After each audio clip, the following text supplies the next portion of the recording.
Welcome to the first Friday Zoom session we've done for a while. If you've joined us before, but you didn't already know, I'm sorry to have to tell you that our founder, Melanie Loades, sort of recently passed away. Her wish was that Frog Up continues to help food and drink businesses. One of the things that Mel really enjoyed, I remember, was talking to food business owners, hearing about how they'd got where they are and what their experiences were. By way of a small tribute to Mel, we've decided to start these again on a monthly basis. I'm delighted to welcome Crystal Baker to the webinar this morning. She's the founder of Luxwells, and she came to the food and drink industry as a complete novice. Those are her words from the website, I hasten to add, not mine. And she was driven by the need for a tasty alternative to water that would keep her on track when it came to keeping hydrated and things like that. Luxwell's infusions combine sort of well-being, taste, refreshment, and a little bit of luxury, and each handmade drink is infused with real flowers, botanicals, and other plant-based ingredients.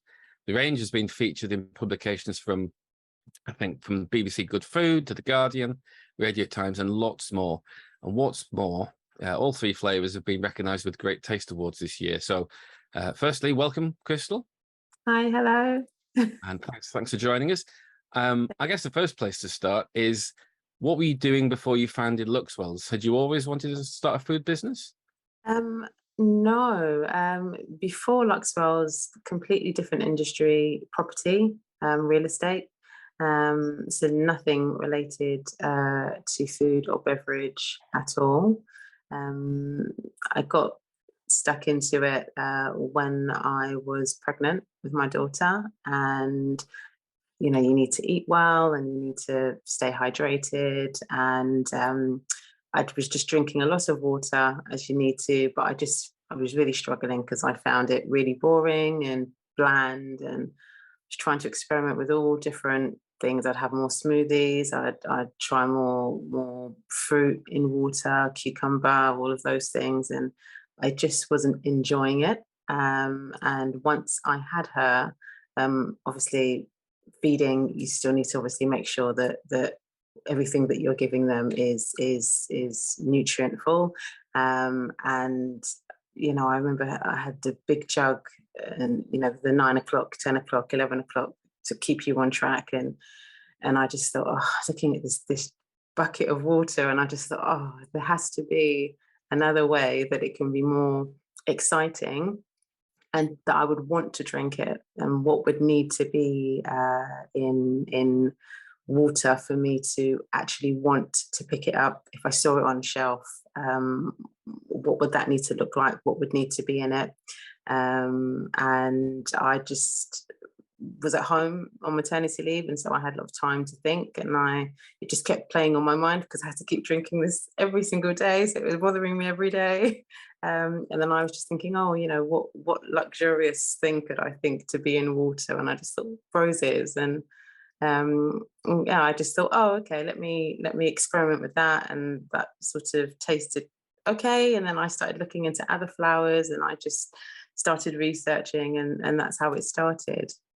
Fantastic. So in terms of developing a range then, what were the first steps you took to actually know what happened in terms of turning that into thinking about it being a business? Because I kept looking around, because that was just what I was making for myself, and then I thought, okay, I'm going to be going back to work soon, so I'm not really going to have time to be messing around in the kitchen the way that I had been. And I kind of got back into work, sort of plodding along. But what then changed was the sugar tax that they started implementing in the cordial drinks, and I suppose the juices and the fizzy drinks. And I didn't really ever drink fizzy drinks, so that didn't bother me. And my thing was more sort of fruit juice and cordials.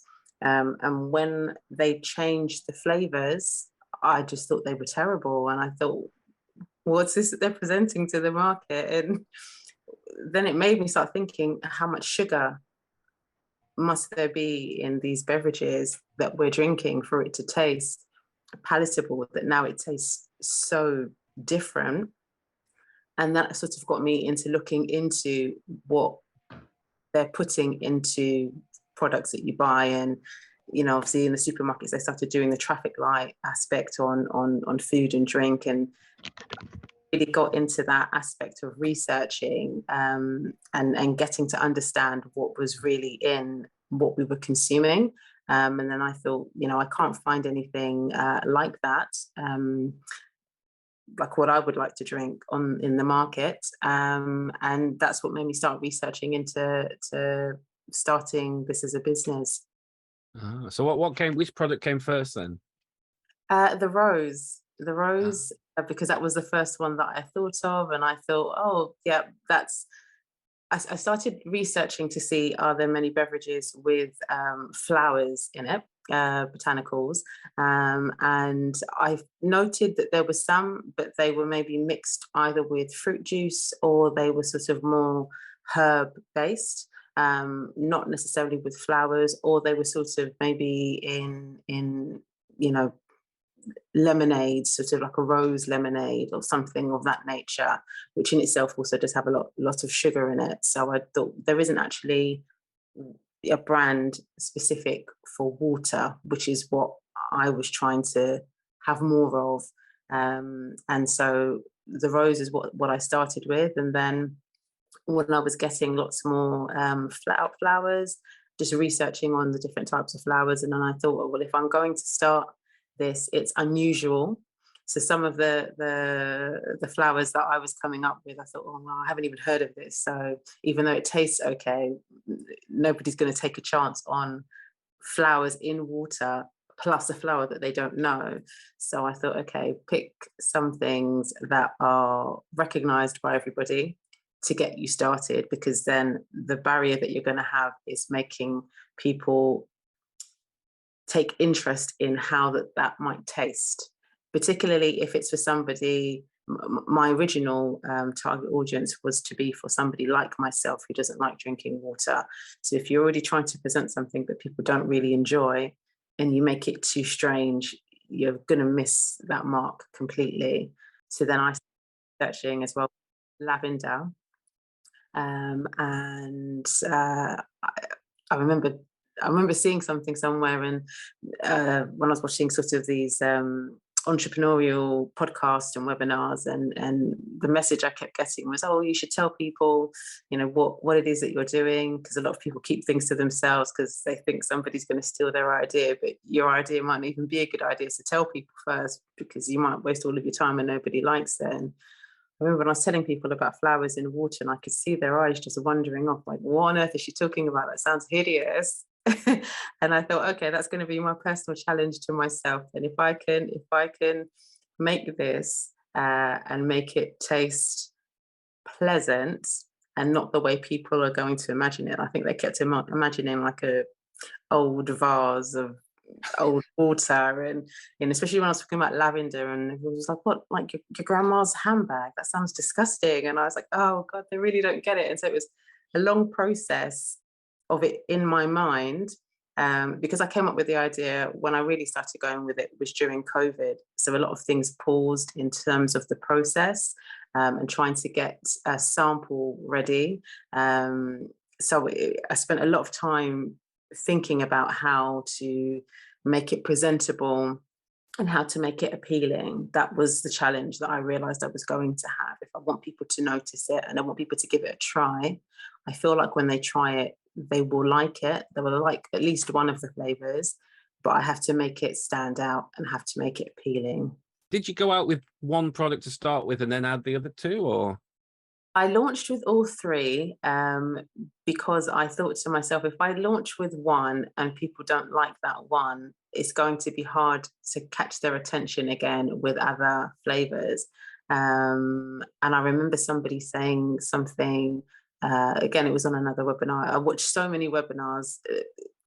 I think when I found Frog Cop, I felt like I found heaven, because all of the the webinars and entrepreneurial stories that I was listening to, they weren't really around food or beverage. They were just about entrepreneurship in general. And so the journey of how to begin that process with food and beverage, again, it was completely new to me. It was something that I wasn't really sure about. But once I started getting involved in Frog Hop and finding more contact points from there, I realized, when you're presenting, especially if you're trying to get into a store later, if you just come with one product and they don't like it, that's it. But if you Yeah. give them a range, even if they're not particularly fond on one of your products, they might be on the others, and vice versa. So it gives you more of an opportunity, and then at least it can sort of show the versatility of where the brand can go. So that was why I launched with all three flavors. I wanted to make three to start off with, and just sort of test that and see how that got on. Yeah, I think that's a useful sort of learning for food owners in general, isn't it? How have you approached sales? I mean, I noticed there's a stockist list on your website, and you're selling direct through the website as well, aren't you? I am. So my initial intention was just to do direct to consumer online, especially because of everything that was happening with COVID. I just thought, there are a lot of businesses that are starting and everything is online. So that would probably be the best route, especially with a smaller budget. What I realized quite quickly on, though, was because the beverages are glass, I wanted to try to steer away from plastic as much as possible. And I wanted to sort of give it a luxury feel and presentation. So I opted to use glass bottles. But what I noticed very quickly is the weight.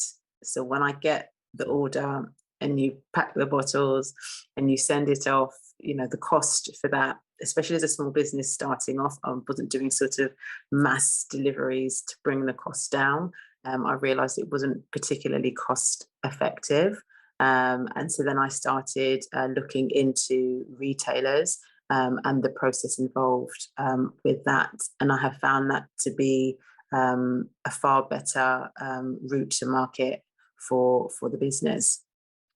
Is that quite you kind of actually literally going and visiting stockists and Yes. selling your wares? Yes. How have you found that? Nerve-wracking in the beginning, but it's so funny because throughout this whole experience, as I said, I had no inclination for food or beverage, and I had no plan to start a business. And so everything that I've done, I've started off being quite nervous to speak openly or to put myself out there.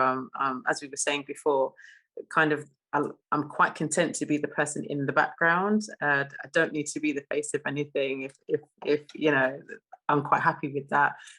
So to go out with a product that's unusual and it's new, and then I'm also new in the industry, that was a bit nerve-wracking. But I just said, if I'm going to do it, I'm going to do it. And once I sort of got into my first store, which was Panzer's, they took a chance on me. The buyer there, she's amazing, and she was really quick with the process. She really loved the product, and she said something that will always stick with me, however far this journey does or doesn't go. She said, "You've got a really fantastic product.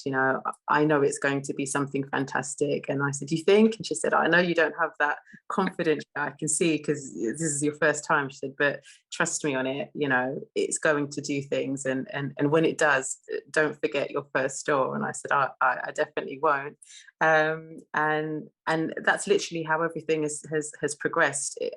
I suppose it's that sort of thing, maybe in the beginning where something's new and you get some early adopters, and then you get others that sort of move along when they see that other people are moving along. And so now getting into stores is becoming easier. And now people are also contacting me, which is fantastic. And that sort of gives me more confidence to keep going, and see what it can really be. That's interesting. I mean, that's obviously that's what you want to hear, isn't it? Yeah. It's that progression. Mhm. Can I ask sort of how the business is financed? Are you self-financing it effectively, or have you got some investment? Or No, I'm self-financing it, and that's sort of making the journey take a lot longer. I am also making the products myself. And so I use a kitchen, and that's how I make the products. And but as things are growing, it's becoming less practical for me to be making everything. So I am speaking to a few other larger retailers to secure an order. And secure multiple orders, which will then justify the cost of going directly with a manufacturer, Yeah. because I looked into that in the beginning, and so it's about the minimum order quantities. The bottles are in the thousands, and so it wouldn't make any sense to make the products now. I'd have to pay to store them. They have a shelf life.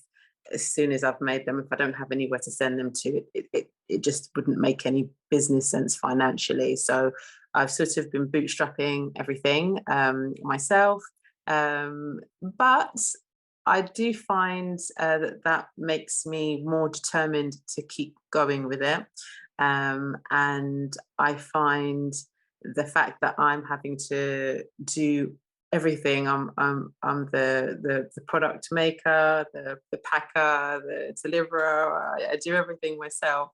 But it makes me know that it's definitely what I want to do. I've heard quite a few things of people saying, if you're going to start a business, don't just pick something because you think it will make money, because when things are challenging, you will lose interest. If you're actually passionate about what it is that you're doing, those tough times, of which there have already been very many, and I know that there will be even more to come, it makes it worthwhile. I never wake up feeling like, oh, I should pack this in.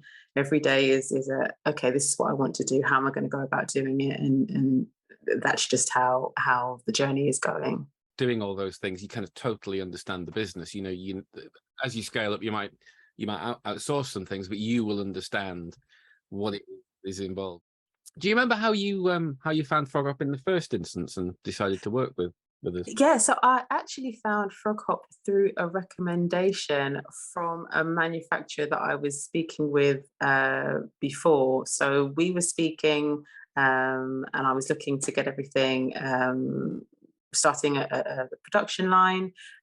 This is before I knew all the things that I've come to know now, that was actually a blessing in disguise. And so we started speaking, and it was just before the pandemic, and we had booked a session, and we were going to go and sort of do the production day, and then COVID hit, and so everything came to a standstill, and so everything got put on hold. And then when I next followed up, they were then starting to take orders from clients, and so I sort of their wait time, because you couldn't have more than one person in at a time per day. They usually could do more, and it was anyway. It just became extended and extended and extended, and then when we finally did get to book in our session, I realised they couldn't do half of the things that I wanted to do, so they couldn't use the bottles that I wanted. So the bottle shape was quite specific, that I needed to have this particular bottle type, because the bottle is shaped like a cage. So with the lines on it, that's what it's supposed to represent in terms of the uncaging your hydration. And so the bottle types that they had that made making the products more cost effective from a manufacturing point of view didn't work, because it was a completely different bottle. Then they didn't have the lids. I wanted specific lids. They didn't have the lids. I wanted to use real flowers because that's what I use. They wanted to use flavorings and extracts, and so it didn't work out. So I was quite frustrated that had taken all of that time. And so in the end, they said, "Oh, here's a list of some other companies that I think might be suited to where you are in your journey." And so I went through them, and Frog Hop was on the list, and I found you to be the most appropriate for what I was looking for. And then started watching Mel's webinars and learning. There was so much information in there that was exactly what I needed. And so I was actually, where before I was frustrated that I couldn't get it going with the manufacturer, I was so thankful that it didn't work out, because everything that I needed to get started was with Frog Hop, was what Mel was talking about. And sometimes as well, I'm a firm believer that sometimes when things aren't happening at the pace that you want them to, sometimes there is a reason for that. And yeah, that's how everything got going, how I found Frog Pop. Brilliant. And it's interesting you mentioned the bottles, because the branding is very is very beautiful and elegant. And Thank you. is the branding and that side of things something you've placed a lot of emphasis on? Definitely, I did, and I really had a lot of time to think about it because I didn't have the money in the beginning to get going. So because I didn't have the money, it's so funny what having less resources makes you more resourceful. And Yeah. so I was doing so much research. I was looking at all the different bottles, and I was thinking, well, maybe I should just get going, because then again heard people saying, just get started on your on even if it's not what you want it to be in the long term, just get something made, just get going, start, and then you can iterate as you move along. But I just had this pause that was saying to me, if I launch it in the wrong way, it's not going to be received. It's not going to be striking enough. The message isn't going to make sense.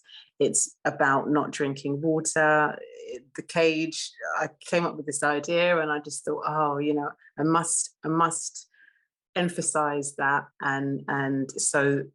But then I didn't have the budget, as I said, to do what I needed to do. But it made me research even more. And in terms of putting everything together, that kind of, I had time to really think about it and make it launch the way that I wanted it to look. So I was happy with what I launched with, versus just getting started and not really being happy and confident in what I was bringing to the market. Given that it was already an unusual product, I wanted to make sure that it told the story that I wanted to be heard.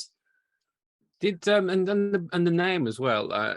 Mm. Is that something that took a long time, or did that kind of just click?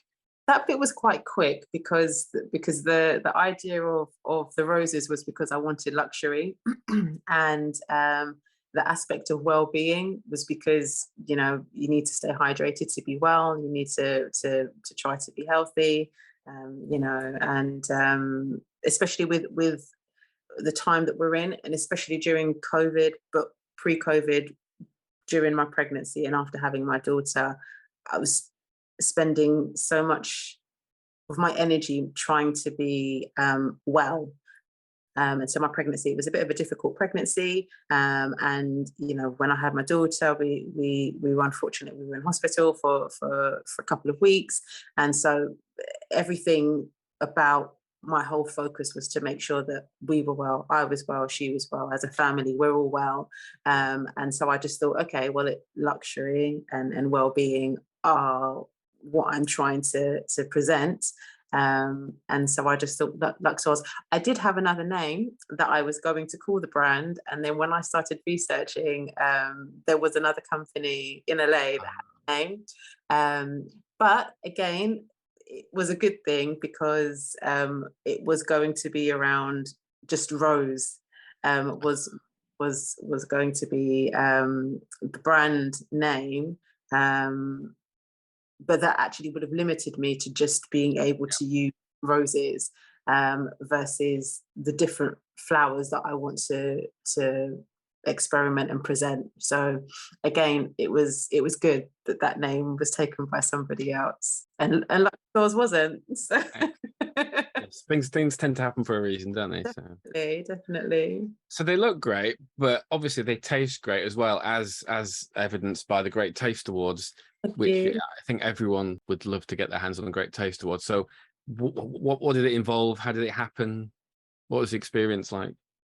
So again, before I even had the product, I just had the idea. I was going to lots of different seminars and events wherever I could find them, and I went to an event, and I had no product. I just had an idea, and all these other entrepreneurs had all of these products, and some of them had gone through. They'd said, they've got Great Taste Awards, and so I was just sort of asking them how they went about the process, and then I started researching myself. And so I made sure that I had the product ready at the time that it was ready to submit your application for Great Taste.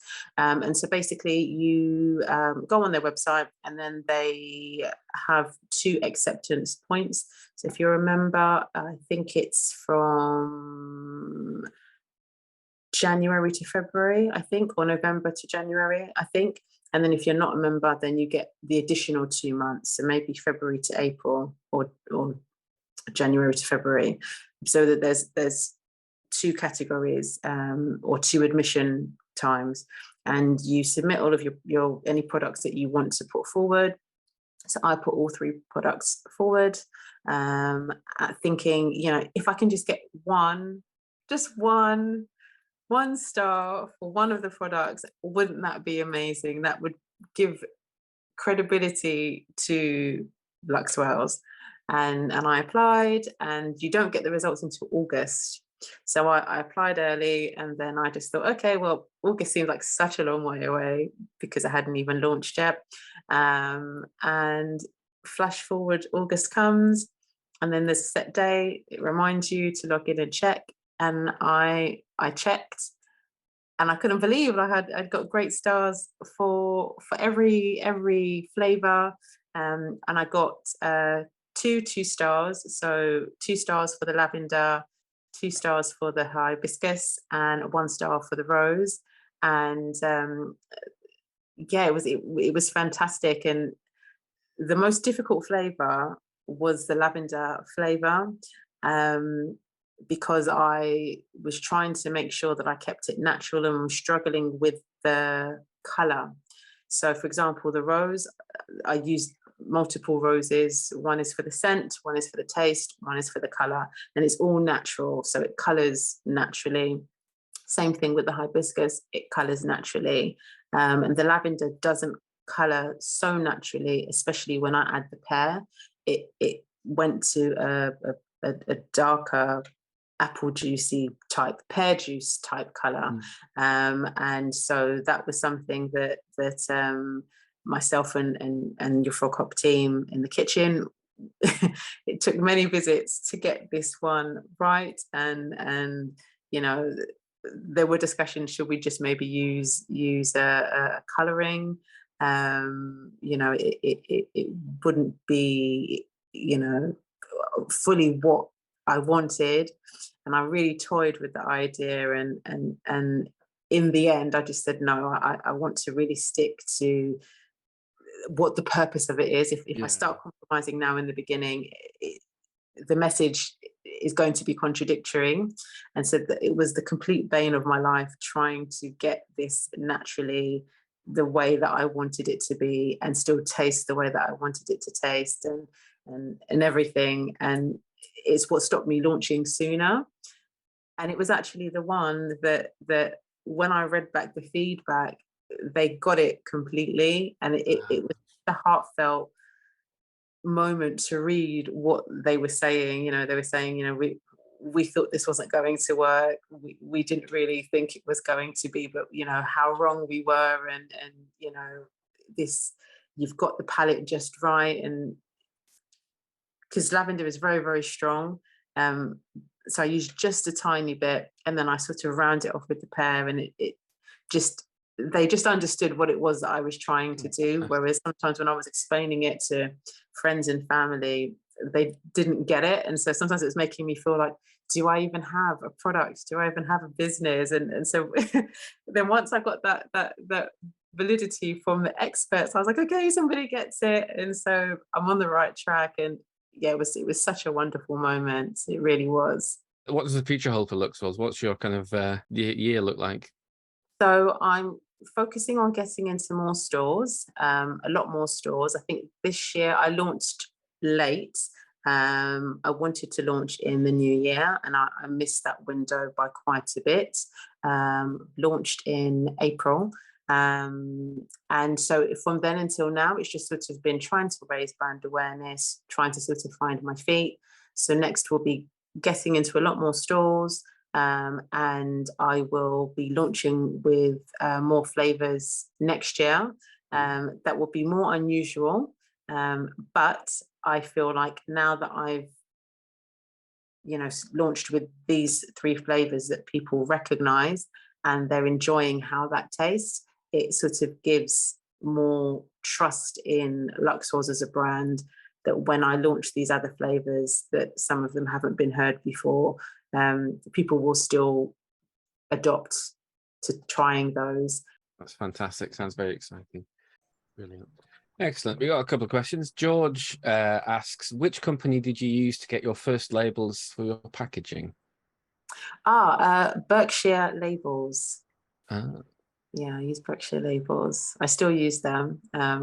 Yeah, they're great if you want to try them out. Thank you very much. I will do. Thank you. No problem. Thanks, George. Jack asks, you mentioned you make your product in your kitchen. Did you need to prepare the area in any special way or buy any special equipment? So in terms of preparing the space, no, that was fine. It just obviously needs to I'd made sure that the kitchen was clean, tidy, and compliant with the regulations that you need for that. And I've had a health visit as well from the local authority, so that's fine. When I started that initial process of making from home, in terms of making it, pasteurizing machine, obviously scales to weigh everything out, many scales because the flowers are very light, so it's not sort of a main scale, and I need to make sure that the pH balance is right, so pH reader. So all of those different things, I have been using all of those. Fantastic. There is, if you go to frogup.co.uk/resources, Jack, there is, well, there's a number of videos, but there's one on making at home and how to start, which you might find useful. Thanks for the question. Sarah Thomas asks, do you have a good supplier to make your products? So in terms of getting that process going, well, in terms of the products that I source now, yes, I do. I'm using Just Ingredients sometimes as well. They're very consistent. But as I was saying, I'm going to be looking to start working with a manufacturer, just because it's getting timely to be making everything myself as we're growing. But so far, yeah, the suppliers that I have been using, they've been consistent. Brilliant. That leads nicely into a question from Patricia. Are you doing this on a part-time basis? Oh yeah, yes, I am. I have my daughter. I still have my main day job, and so I barely sleep. I barely sleep, but it's worth it. I do everything Luxwells, evenings and weekends, but I stick to that every evening, every weekend. I'm doing something, but with my daughter, it's the manufacturer is definitely needed now, because it's trying to strike that work-life balance, or family business balance. I saw something once and it said if you are over a certain age, I think it said if you're over 30, and if you're a parent, and you haven't run a business by that time, you shouldn't really bother trying to start a business. And I thought, what? Oh, I'm all of those things. And I thought, no, I'm going to give it a try. I'm going to give it a try. And it's very challenging. It is, but I'm very set with my structure. And so everything has an equal amount of time. And I sleep at a silly clock in the morning, 3 o'clock in the morning, and get up at 6. And I'm just functioning that way, which is not good. But I did that when my daughter was first born. So I've been able to live on 3 hours sleep before, so I can do it again. And so, well, there you go. The secrets of my success. Yes. 3 hours sleep. Well, there's a will, there's a way. I can't do it forever, but until the path opens more, that's what's happening at the moment. Fantastic. I think that sounds like a good place to to wrap things up, thank you so much to everyone for your questions, and to you, Crystal, for No problem. joining us. Just to say, if people want to try Luxwells for themselves, you can buy them online at www.liveluxwells.co.uk, and you can see the beautiful bottle and the packaging and the branding for yourself as well. Thank you very much. If you want to check out some of the resources we mentioned, they're all at frogup.co.uk/resources, and you can hear the previous editions of the Food Founders interviews at froghop.co.uk/podcast, or if you search for Food Founders interviews wherever you get your podcasts, as they say. Thanks again to Crystal. Really interesting to hear your story, and really inspiring in terms of, you know, the sort of journey you've been on and your approach to it. Yeah, thanks for sharing that, and yeah, thanks everyone, and hopefully see you soon.